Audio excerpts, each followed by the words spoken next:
much for the introduction. And thanks everyone for being here. So what I want to do today is, obviously we've all been living this pandemic for the past couple of years. And what I want to do today is talk a little bit about what we've learned. And I think really the central message is around what we should be doing going forward. And so I'm mostly going to talk about infectious disease, respiratory infectious disease, including COVID-19. But I want to make the point very clearly here at the outset that we're talking about a much bigger set of indoor air quality issues. So people have been talking about indoor air quality for a very long time. Harriet Beecher Stowe was an abolitionist who was active in writing about many issues, including the kind of indoor domestic realm. And this is some of her work from 150, 160 years ago. And, she recognized that one of the key areas that we should be thinking about is the air inside of our buildings. And that in general, it was true in the 1860s and it's true now, indoor air quality is not very good in general. And, about 50, 60 years after this, we started to see ventilation requirements. This is, I think, one of the earliest papers that addresses some of the need for ventilation requirements. And Angela Henshelwood, who's a librarian at U of T, was able to dig it out for me and find it. And basically, we've known for a very long time that people are a source of indoor air pollution and that we need to ventilate to get rid of what people produce, which of course is things like odors, which was a lot of the focus of this work, but also things like respiratory particles that might contain infectious disease.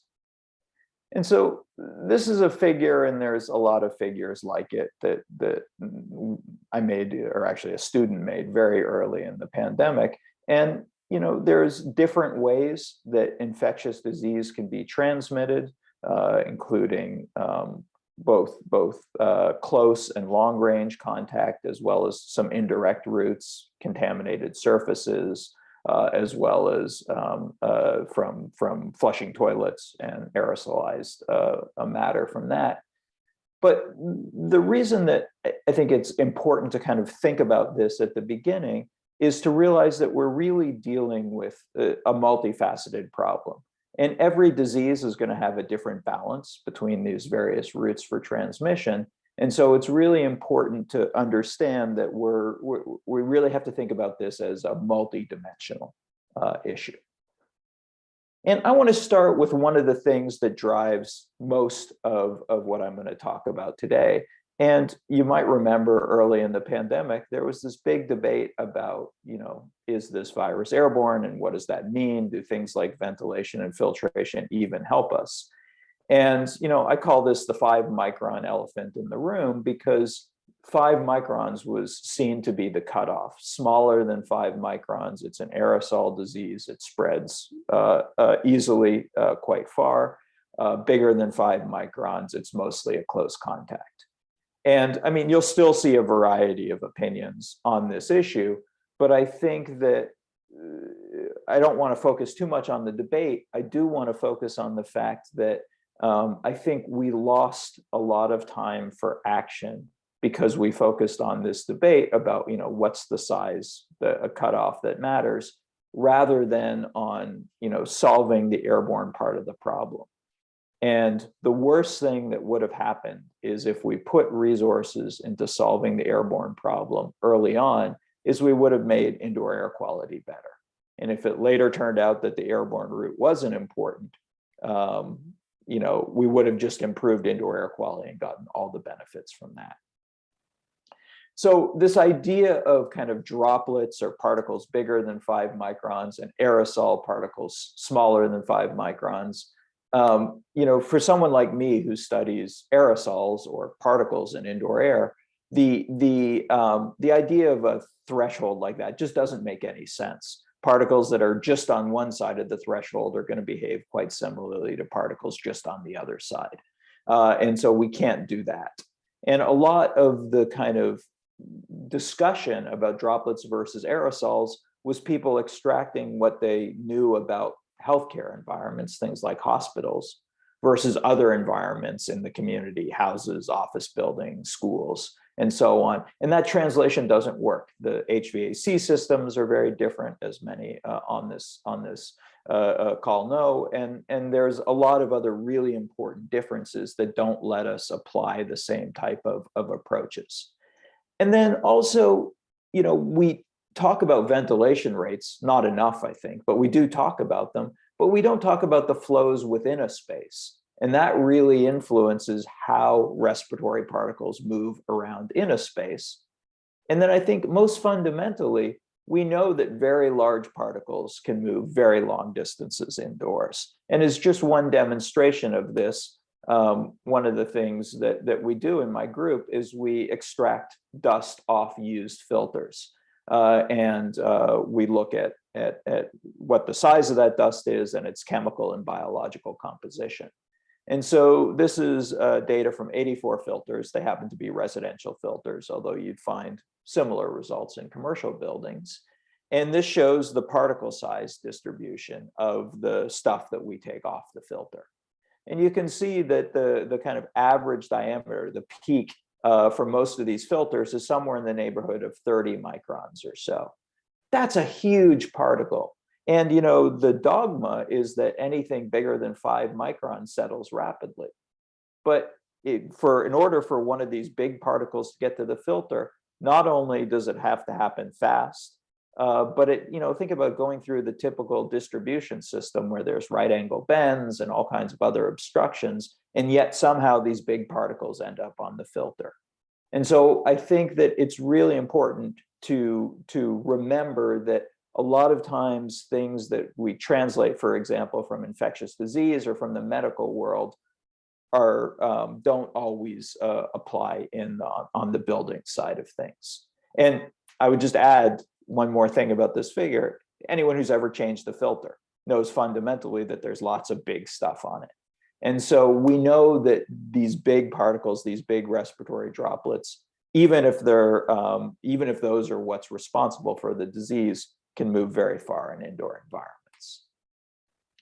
Now, similarly, we've known ventilation is important for many infectious diseases. This is a review paper from 15 years ago by Hugo Lee and his colleagues that basically looked at all the studies they could find that associated ventilation rate with transmission of various viral and bacterial respiratory diseases. And they found that in all cases that there is an association between ventilation and the spread of these diseases in buildings. And so it's always good to improve ventilation. What we don't know, and I would argue we still don't know, is how much of benefit. What is if we double the ventilation rate, how much do we reduce the transmission of different diseases? But we do know that more ventilation is better. And even more recently, Professor Lee, along with some other colleagues, published this paper just a couple of weeks ago in Indoor Air. It's an editorial, so it's not a research paper, but they put forward the idea in this paper that all respiratory viruses are transmitted through these smaller particles that can transfer quite far in buildings. And it's a hypothesis. It's not. There's evidence to support this, and there's some countervailing evidence. But I do think that it is really important that going forward, that we at least have this as part of the way that we think about viruses and disease transmission in buildings. So from that, this is a figure that I hope you've seen before. But if not, you can go to the site that's referenced here and see the kind of history of this figure. But what this is how we should be looking at protecting ourselves from infectious viruses in buildings. And the whole idea here is a layered defense. So not any one thing is what we need to do. We need to do many things. And everything we do is imperfect. It's got holes in it. That's why it's Swiss cheese. And so the idea here is you've got to have many layers so that the holes have a low chance of lining up and we don't get infectious disease transmission. And so I show this because I think it's very clever, and whoever came up with this is obviously very clever. But also, I think it's really important that we remember that there's no magic here. There's no silver bullet. There is just this kind of comprehensive strategy, getting as many layers as possible. And there are issues with layers. You can do layers poorly and have holes in layers. And so you could have a mask policy, and obviously how people wear their masks and how people use their masks determines how good of a layer that is. You can also have what I call layer bypass. You can pay a lot of attention to physical distancing, in this case in a classroom, but then the course of a day that a student in the school using this classroom faces might include amazingly crowded hallways, where the classroom is part of the problem and should certainly be addressed, but you can't forget about the rest of the chain of possible places where transmission can occur. So the things I like to talk about, and the things that I'm going to focus most of today on, is on two basic concepts: ventilation and filtration, or air cleaning. Ventilation, I mean very specifically here, I mean fresh air coming from outside, and outdoor air is generally speaking free of respiratory viruses. Filtration is air that is recirculated, but you have something in place, a filter or some technology that removes those infectious respiratory particles. So these are two independent, often integrated in the same system, but two independent ways we can reduce the risk. And I'm going to talk a lot of detail about them today, but I want to emphasize something I already said. They're not silver bullets. They don't work by themselves. You have to use them in combination with things like vaccination, masks, distancing, and so on. You also have to do them well. And that's where I think we've stumbled a little bit at times during the pandemic, is that it's not like saying the word ventilation is helpful. You have to actually ventilate, and ventilate well. And so we have to talk about what it means to do those things well. And that another central point for today is that we're doing these things potentially to reduce transmission risk, but we're also doing them for a bunch of other reasons. And we improve indoor air quality, and I'll talk specifically about what benefits that gives us. And the kind of bad news, good news part of this story is that we have not really, as a society, invested adequately in ventilation and filtration historically. And so the good part of that is we have a lot of room for improvement. The bad part of that is we're starting from, generally speaking, not a great place. So I think it's important to talk about what the evidence basis is for these things in reducing disease transmission. So this is one of the first papers I know. There's now a few others in the literature that explicitly link ventilation improvement to reduction in disease transmission. So this is all based on data from late 2020. So it's not even Delta yet, let alone Omicron data. And so this is looking at schools in Georgia, and it was done through a survey. And so there's kind of self-reporting issues potentially here. But basically, they found less transmission of COVID in schools where there was a masking policy, and importantly for this conversation, in schools that improved ventilation. And it got even better when there was both ventilation and filtration together. So like I said, there's a few other papers like this, but this shows that you can make a difference to COVID-19 transmission if you improve ventilation. Now, we don't know how ventilation was improved. We don't know if someone thinks that opening windows improves ventilation, or this was properly adding outdoor air with a ventilation system, but it gets better.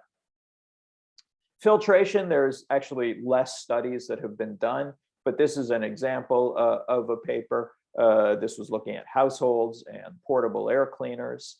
They looked at the presence of the RNA that causes COVID-19 in homes with and without operating portable air cleaners, and found very good effectiveness at reducing the presence of the RNA in the air. Now, again, there's not a lot of detail here. We don't know if these were big air cleaners, little air cleaners. We don't know if the homes were relatively tight or relatively leaky. But again, this is the evidence base is such as it is that filters can make a difference. So let's transition from that and say, well, how do we do these things well?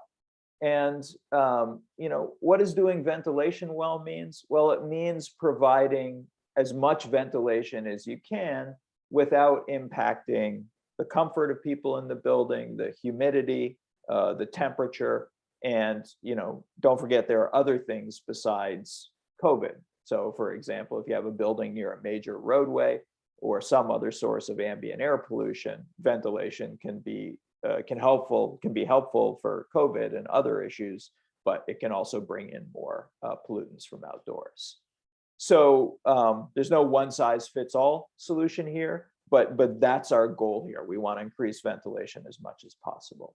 And I think we need to transition from the idea of this building needs a fixed amount of ventilation when it's occupied all the time, to this idea of smart ventilation, where we're saying, okay, we're going to increase ventilation now because outdoor air pollution is relatively low at this location, and we're going to increase it as much as we can without impacting some of our other comfort goals, for example. And this is widely done in many buildings, with things like economizers and demand-controlled ventilation and so on. So this is nothing new here, but I think we have to get much better and much more sophisticated in doing it well.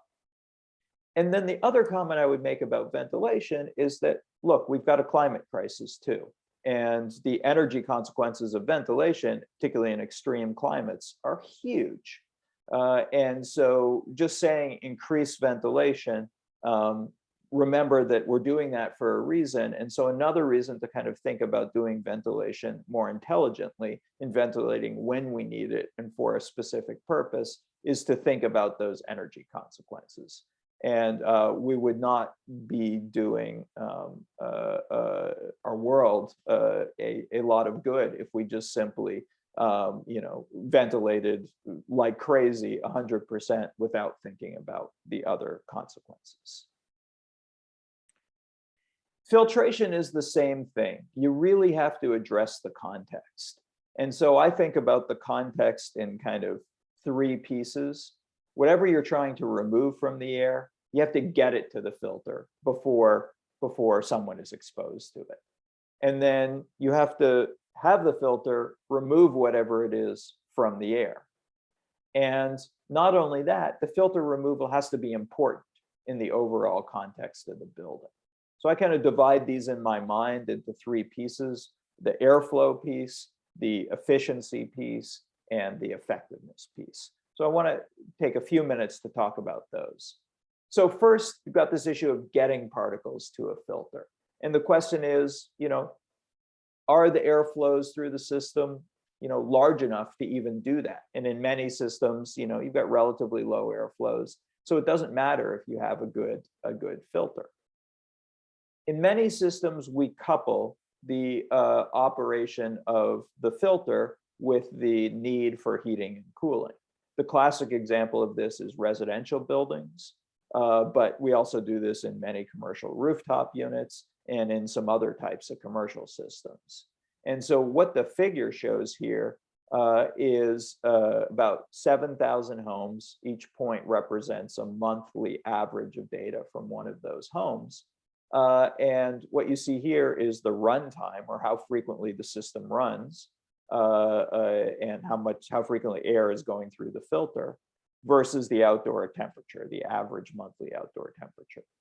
And there's a little bit of structure here. There's this U shape that shows that when it's cold or hot, people use their heating or their air conditioning more. But overall, you see this huge variation. So some homes, if they have a good filter, are getting a lot of benefit from filtration, others are not. And until we kind of start thinking about these issues much more holistically than just the filter itself, will we be able to really address the filtration properly? And the other comment I want to make about this picture is that dashed red line that's at about 18% or so. That's the average runtime for homes in this study of the system itself.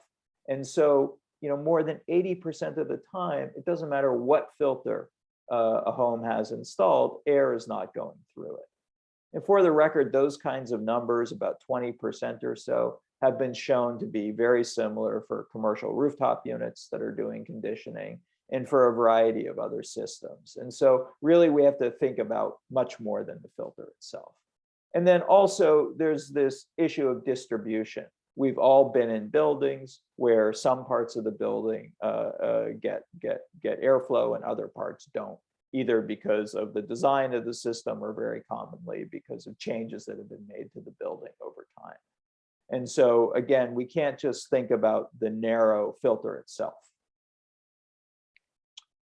Then let's move on to the filter itself, because it is, of course, important. And two comments I want to make about the filter itself. One is efficiency is not a fixed number. Efficiency is a function of the particle that you want to remove. And it's also a function of parameters like the air velocity going through the filter. So the figure on the left here shows a set of curves for the same filter done at different face velocities, different air velocities. And you can see that, the efficiency changes for some size particles, relatively substantially, depending on the air velocity. And so even if you had the very same filter in two different buildings or in the same building with a variable airflow system, it's going to have a different efficiency and a different efficiency curve. Then the other comment I want to make about filtration is about filtration standards.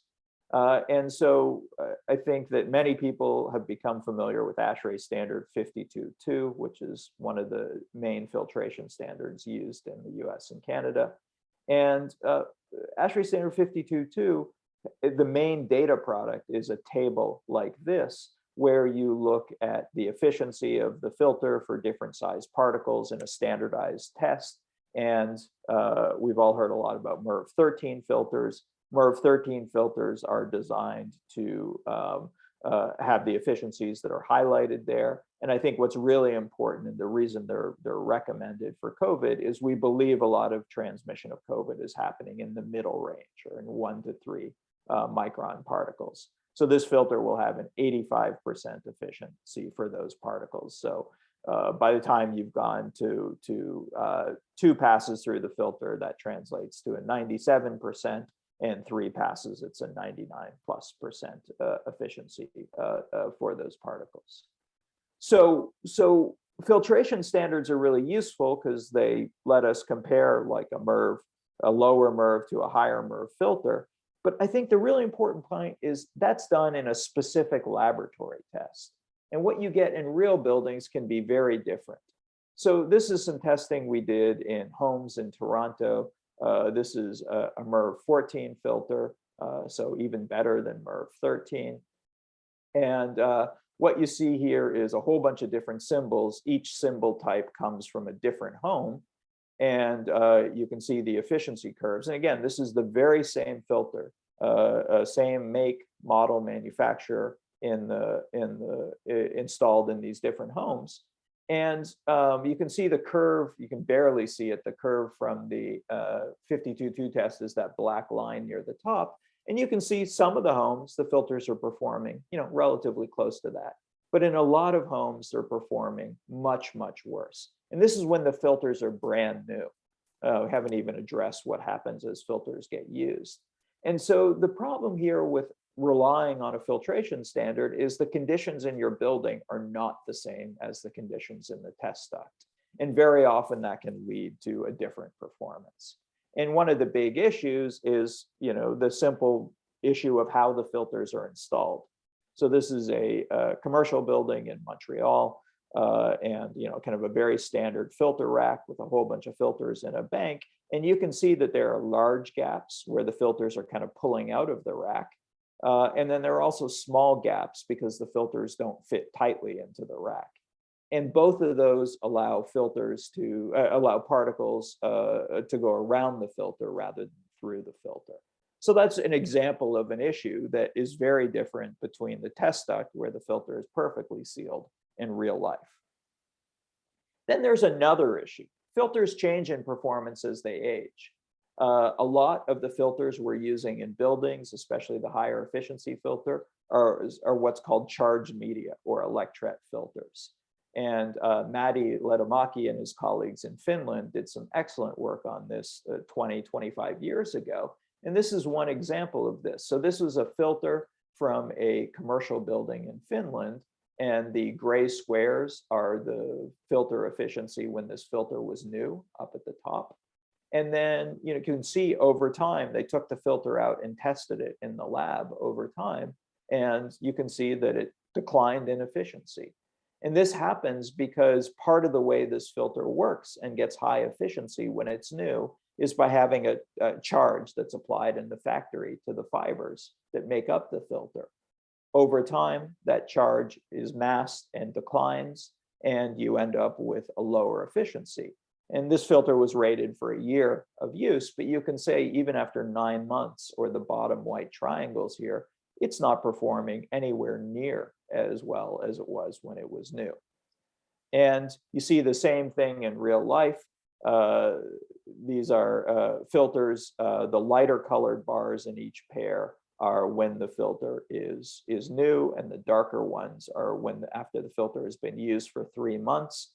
And you can see that all of the filters have an E in their number. Those are electret or charged media filters. And you can see that in all cases, there's a lot of variation, and I already showed you that, but they on average decline in performance as they age. Whereas the one filter, the MERV8, all the way on the left, that's not charged, it performs on average about the same when it's new and when it's used. And in some cases, filters actually get better as they age too. But this issue of charged and charged media really needs to be part of the conversation about filtration. The effectiveness issue is a more complicated one, but it's a really important one. Every building is going to have different background loss rates because of things like ventilation and deposition. And so you can put a filter in, and even on top of any differences because of efficiency, you can just get differences in performance because a filter, for example, a building with high ventilation, the filter is going to make less of a difference in the building. So what this plot shows is a whole bunch, 16 studies in the literature, where we were able to calculate effectiveness, which is a measure of how much a filter is contributing to overall removal of particles. And then, for a whole bunch of different MERV value filters, as well as electrostatic precipitators, and in a few cases, HEPA filters. And what you see here is, maybe there's a trend a little bit. You can see that as you get to higher efficiency filters, you see higher effectiveness, but there's a ton of scatter in these data. And there are places where people have used a high efficiency filter and get relatively low effectiveness, and a few examples that are the other way around. A relatively low efficiency filter gets relatively high effectiveness. And so this shows just why context is so important. So, if I were to kind of boil that down into a statement, it would be, install a good filter, use it well, make sure air goes through it, change it when it needs to be changed. And, it's not the only tool you should be using. There's been a lot of discussion about portable filters. And so I just want to make a few comments to kind of add to what I said about central filtration. The most important thing is that you're using a filter with a high CADR, or clean air delivery rate. That's a measure of its cleaning power. And what the graphs show is that depending on the clean air delivery rate of your filter, but also depending on where you place it in a building, you're going to have a very different impact. So it's not only the CADR matters, but placement matters too. And you want to place it either near the source, so you're helping diminish the source, or near the people you are protecting. But the one thing you can say very definitively about placement is that, you know, simply having a filter will result in many different levels of performance. And there's a lot of other issues with portable filters. I think we'll have some discussion in the Q&A about them, but noise is certainly an issue. And for example, in my daughter's classroom, they have a HEPA filter, and it's turned off most of the time because the noise is unacceptable to the teacher. We also have to think about, you know, changing the filter. A dirty filter is going to have much lower flow, and may also cause some other issues. And so simply having a filter and not maintaining it is insufficient. And you really want to avoid non-filtration based technologies. There are a lot out there that are unproven, and I'll talk more about that in a second. We want to make sure that we are using technologies that are demonstrated to be effective. There's a lot of other things you can do kind of in the world of filtration and ventilation. You can do flush outs between occupancy. One of the things that drives me a little bit crazy is that we just went back at U of T to teaching in person again. And, you know, I go with my classes that have on average about 100 students or so. And, you know, the previous class is still clearing out when my students enter the classroom. So there's no period of time for air to flush out, and that flushing out can be really valuable to kind of limiting the spread from one cohort to another. And there are specific guidance from HRAI and others about how to do that flush out. And, you know, there are other technologies beside filters. I think we are probably underutilizing ultraviolet systems, and both upper room and induct ultraviolet systems have been shown to be very effective. You do have to pay attention to sizing issues, maintenance issues, and you do have to, there's some UV systems that can emit ozone and be harmful. So you have to do your homework and use them properly, but they can be a very useful layer of protection in addition to others. I think it's also important to talk about what doesn't work. One I mentioned a minute or two ago is unproven air cleaning technologies. So, you know, I get tons of email messages, and I'm sure many people here have been exposed to a lot of marketing. And, you know, the devices can look great on paper. They can have lab tests that show very high efficiency, and they look really like they could be very effective. But there's a whole list of reasons that why even what look like very good test results from a reputable lab might be reflective of conditions in the laboratory, but don't actually translate to how they really operate in buildings and their real performance. And so the general guidance that I subscribe to is, you know, go with stuff that works until we can establish that some of these technologies are beneficial and don't cause other problems. Another thing that doesn't work very well are plexiglass barriers. So this is a study from schools, it came out last year.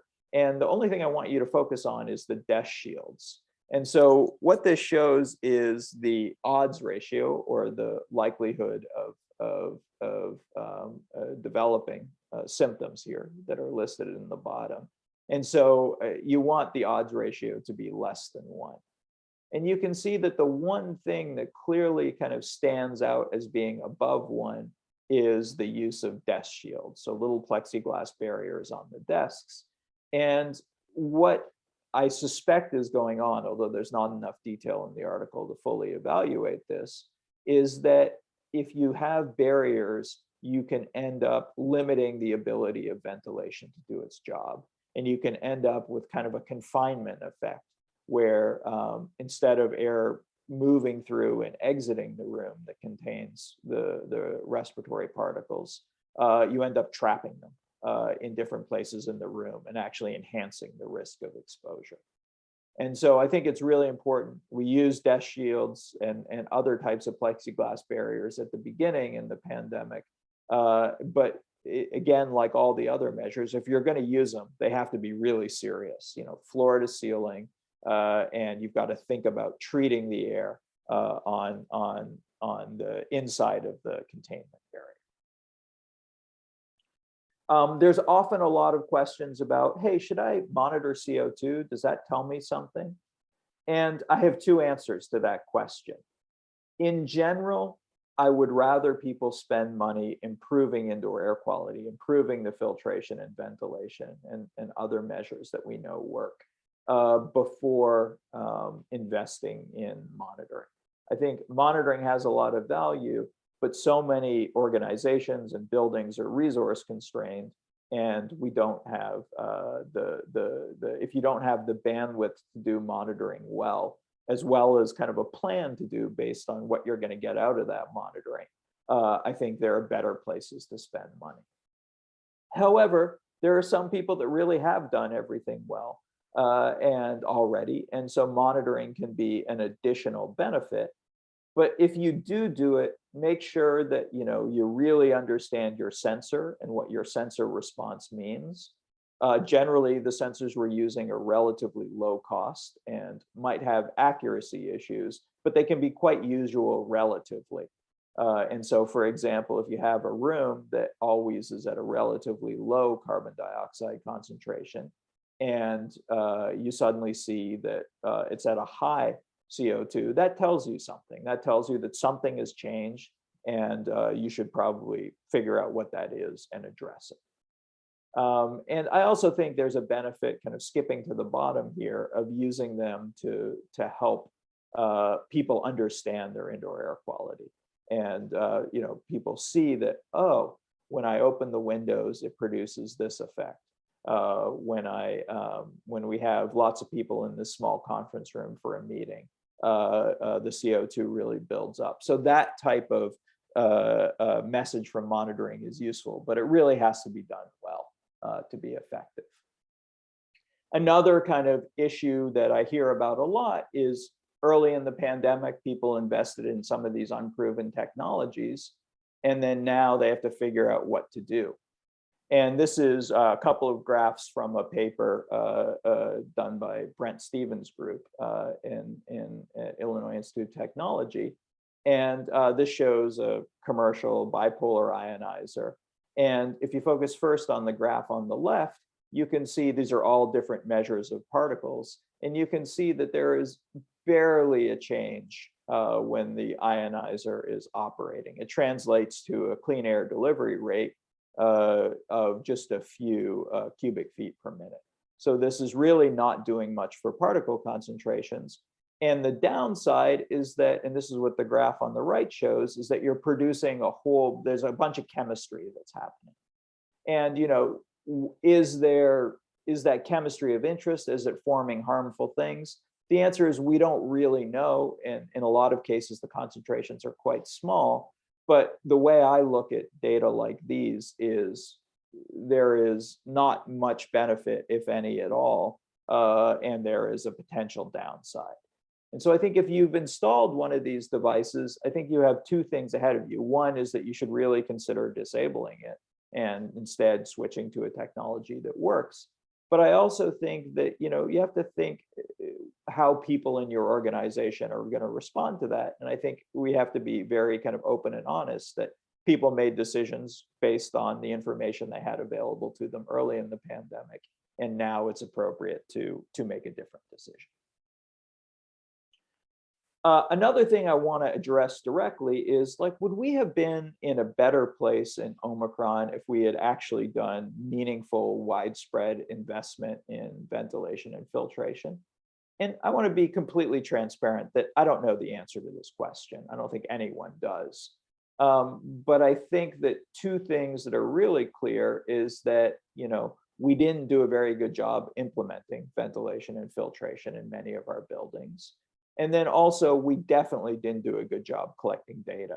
So even if there was a difference, I'm not sure we could establish it because we don't have the data to do so. You know, my gut is seeing just how quickly Omicron spread and so on, that I'm not convinced that filtration and ventilation would have had a huge impact, but they might have had some. But I think that the investments that we could have made in ventilation and filtration, and we have the opportunity to still make now, are going to help us for future waves, as well as for a variety of other respiratory diseases. So, for example, the flu is a common one that comes to mind. And so we really should be doing this. And as just one example of that, this is a paper that came out a few weeks ago. It looked at, you know, the spread of the virus or particles that contain the virus in homes where there's a positive individual. And, you know, basically what they found is that, you know, a lot of the environments had this virus present not only in the space that the person was isolating in, but also in other spaces, like the living room or other spaces in these buildings. And again, like a lot of papers, there's not a lot of detail on what the isolation protocols were, and as well as details about the building. So I'm not sure we can generalize this, but it really is kind of an indication that that this virus can go everywhere in buildings. This is another example of that same point. This is a house in Austin, Texas, and this was from very early on in the pandemic. There were two individuals living in this house, a mother and a 2-year-old child. And after symptom resolution, which was a long time in this particular house, we went in and took a bunch of samples, both swab samples and dust samples. And the thing I want to make the point of here is the HVAC filter. This is a house in Austin, so it's hot. And so the air conditioner runs a fair amount in the summer. Just had an enormous signal of this virus. And again, this is a long time after symptoms were resolved. And it's also a very low efficiency filter. It was about a MERV4 filter. So it's really only capturing very large particles. And I want to make the comment that there's a difference between finding the RNA and infectiousness, but the overall point here is that you know, this virus really can spread through a variety of means in indoor environments. So that's part of the reason to be thinking about ventilation and filtration as kind of a holistic measure to treat the whole building. So as I get towards the end here, I want to think about these questions about how do we go from COVID to, it's clear that society is thinking about post-COVID. And, you know, we've got this window of opportunity where there's people talking about ventilation and filtration, both in the public as well as in the government. So how do we maintain that? And I think a question for people in the room that I'm not really going to address, but I want people to think about is, you know, do we want to think about regulation of indoor air? As a society, we have generally chosen not to regulate indoor air. Is that something we want to think about going forward? So I want to talk about a few opportunities that I see for kind of moving forward. One is that we've got this large gap in what we could do versus what we actually do. And that's because we have systematically underinvested in HVAC systems. Prior to the pandemic, I don't think there's been a parent anywhere who was asked about the HVAC system in their child's school. And so, that was not a priority for investment. And, we also have, a climate crisis going on now, and we really have to think about our use of energy. And so I think we have this opportunity to point out that improved ventilation and filtration and HVAC systems more broadly offer us a path to address both pandemic and indoor air quality issues as well as energy use. And I think that's an opportunity that this community should really seize on. The other thing is I've been increasingly frustrated over the course of the pandemic that we talk a lot about the costs of ventilation and filtration and not about the benefits. So in schools, for example, the science is settled. We get all kinds of benefits when we invest in school indoor air quality. We get better cognitive performance. Students perform better on standardized tests. We get reduced absenteeism. We have reduced asthma frequency and severity. And students have higher salaries when they graduate. So the benefits are really large. We just choose not to quantify them and focus on the costs of doing these things. And I think that's a mistake. That's also true for other types of buildings. These are a few studies in the literature that looked at the benefit to cost ratio for investing in different kinds of filters. The circles here are office buildings, the squares are residences. And there's a wide variety, and each one of these authors made different assumptions and so on. But the overall story here is that we get a benefit to cost ratio that kind of ranges from about 10 to 100, meaning every dollar we invest in filtration, in this case, we get a return on investment of $10 to $100. And most of that, by the way, is in avoided healthcare costs, although there are some productivity and other benefits as well. And so, I know that there's complexities about who pays for the costs and who gets the benefits and so on. But the overall message is we're leaving money on the table by not investing in these things and in a wide variety of different types of buildings. There is a lot of emphasis these days on thinking about equity issues. And I think that indoor air, like many other health issues or poor indoor air, impacts different people in Canada and throughout the world differently. And so I think there's an alternative model here where we say, hey, look, we've got big disparities in society. Can we use improving indoor air as a way of potentially contributing to reducing some of those inequities? And I think that this is something that is politically, I think, important. But I also think, as from a kind of overall societal health issue, we have a lot of opportunities to address indoor air, for the entire population, not just for narrow segments. I've been continually interested through this pandemic about how people have gotten interested in indoor air. So the article on the left came out a couple of months ago. And the story behind that article is that I was speaking with a reporter about indoor air quality in schools, and we got a little bit off topic and tangent, and we're talking about indoor air quality in homes. And I mentioned how important kitchen ventilation is.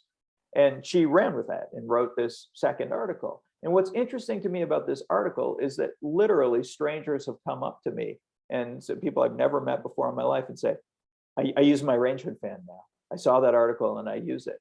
And so, there is a public appetite for these things. And it's not just a Canadian thing.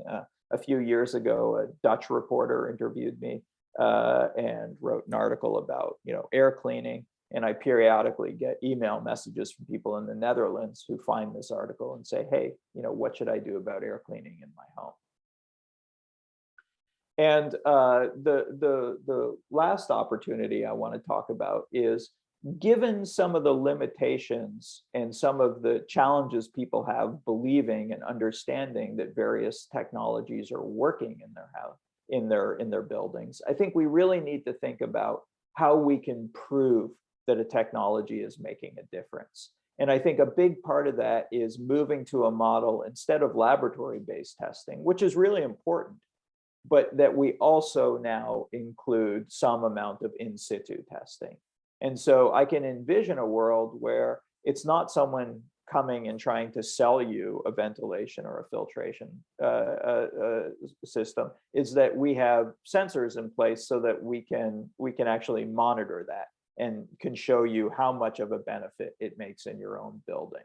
And there's a history of this. ISO has a standard for in situ efficiency that's a decade or so old. And there's lots of research as well on different in situ approaches. And that's where I think we need to be, because people really need to, you can't see poor indoor air. It looks the same as good indoor air. So people really need to say, hey, I'm going to make an investment. Is that working to improve my indoor air? And I think that this is one path we could use to get there. So I'll finish here. We have a few minutes for questions and hope to continue the conversation.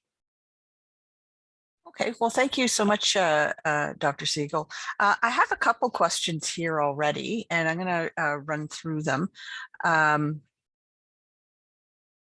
Okay, so we have a question here that it's a long question, but just bear with me. Any suggestions on approaching an employer that says we're meeting the air exchange rates required by HRAI Standard 62, but won't publish data, and B, uses that as a reason not to install in-room air cleaners? Is there a need for data disclosure and for in-room air cleaners, classrooms, offices during the pandemic? And if so, is there a standard we should point to? Yeah, so fantastic question. And the easy part of the question is there isn't really a standard to point to. There is guidance from HRAI and others, but there isn't really a standard. But this is what I would say to an employer. And for the record, this is what I do say to my employer. Number one, HRAI standard is from when the building is built. And so first of all, buildings change over time. And second of all, the standard, the ventilation standard, changes over time. So I think it's really important that we address that very openly. And I have had several conversations with government and with others where I suggest we move to this idea of kind of continuous maintenance. You, instead of just having ventilation at the time the building is built or major renovation, it's much more of a continuous thing. And, you know, on the question of, you know, what to actually say to the employer, absolutely we need data. I think that this idea of mandatory disclosure is widely accepted for building energy use. When you buy a building, there is in many places in the world a requirement that you get energy bills from the previous year, so you know how much the building is used. In some cases, there is actual requirements for monitoring and disclosure of energy use. We could do the same thing in indoor air quality. Now, it's going to require a big shift and a lot of deployment of sensors and other things, but that's what we should move. So a very brief answer to a question that I would like to say a lot more on is that, you know, I would say to the employer that saying that you're meeting the HRAI standard is inadequate, both because you haven't demonstrated that you're still meeting it now, or at least you need to demonstrate that. And also the standard has changed from when the building is built. And so there's absolutely a need for monitoring and measurement and verification. Now, would your employer accept that? That's the part I can't answer, but that's my belief. Okay, we have another question here. Typically, how long will the virus last on the surface of any air filter, and can there be a possibility of getting infected when handling a dirty air filter? Okay, so every virus is different, and some viruses will survive longer on filters, and some viruses will survive shorter on filters.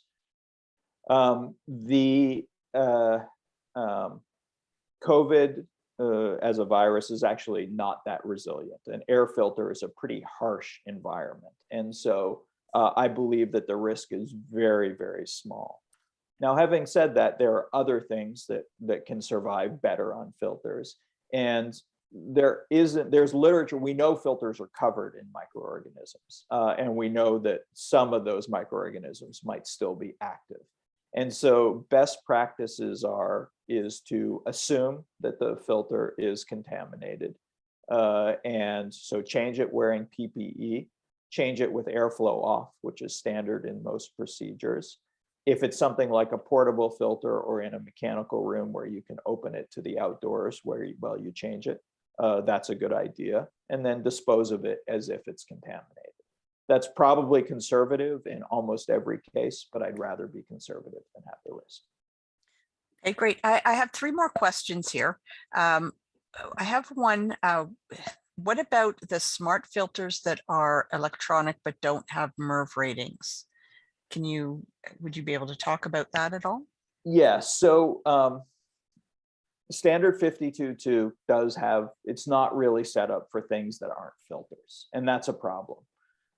And so there is various testing methodologies, and people can do something like a standard 52.2 test with other types of kind of non-filtration type products.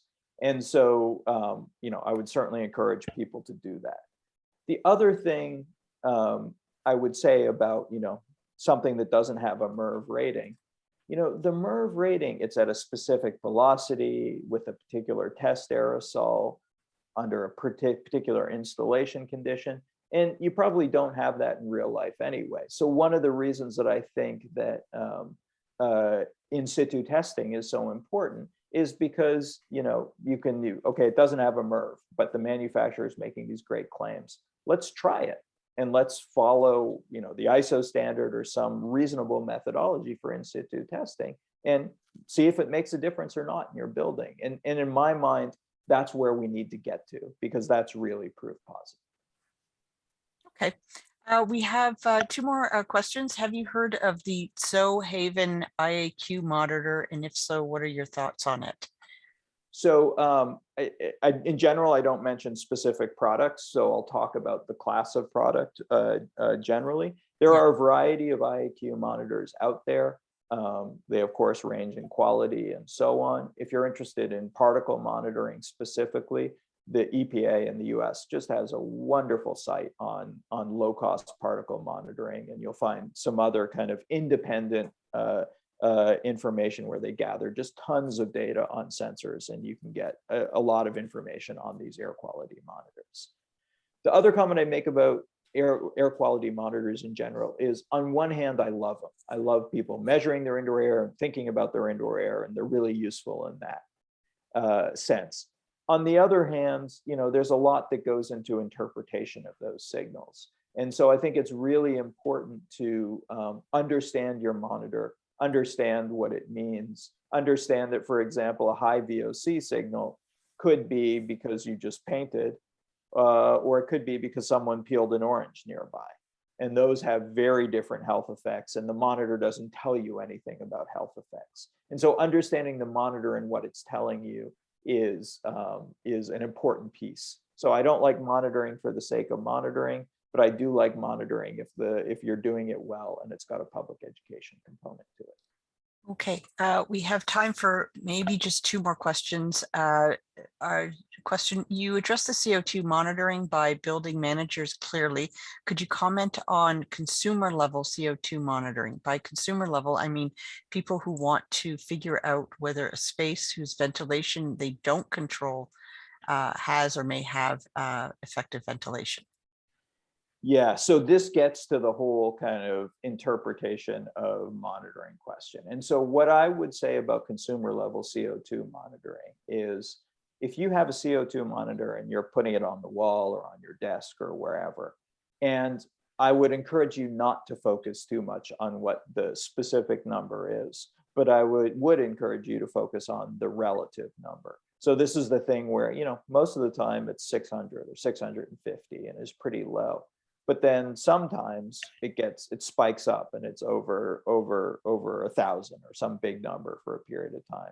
Then it's appropriate to say, hey, wait a second, what's changed? I should go to my building manager and ask them what's changed. I should understand that, oh yeah, usually, I keep my windows open, but I had to close them because of noise, and that's what's causing the issue. So in a relative sense, I support them. In an absolute sense, there are just too many sensor issues for me to want to put a lot of value in consumer monitors. Okay, and we have one more question. What about reset as an IAQ standard? Yeah, so there are several good IAQ standards out there. And I think that the real challenge we have with any IAQ standard is we need the public education piece and potentially the regulation piece for them to gain a lot of traction. And so Right now, we kind of have, just like with energy standards, we have this kind of world of competing standards. And I think that what we need to do as a society and as professionals who work in this area is say, okay, what are the important things and how can we get people engaged in that? In the same way that, certainly 30, 40 years ago, people were less likely to think about energy efficiency when purchasing a building. Now it's a bigger part of the conversation. And I think IAQ standards have a place in getting to where we're thinking about IAQ issues in buildings. Well, that's wonderful. Thank you so much, Dr. Siegel. And I think with that, we're about 5 minutes over. Thank everyone for attending this event. And we have Dr. Siegel's email address on the screen if anyone wants to send a quick note and ask any questions. Thank you again, Dr. Siegel, and we hope to have you back. Oh, and by the way, everyone, the CMPX show is coming up at the end of March, and Dr. Siegel will be there as well. So hope to see you there. And feel free to use the promo code HRAI when you register for a complimentary registration. Thanks so much, everybody. Yeah, thanks, everyone. Thanks for the questions. All right.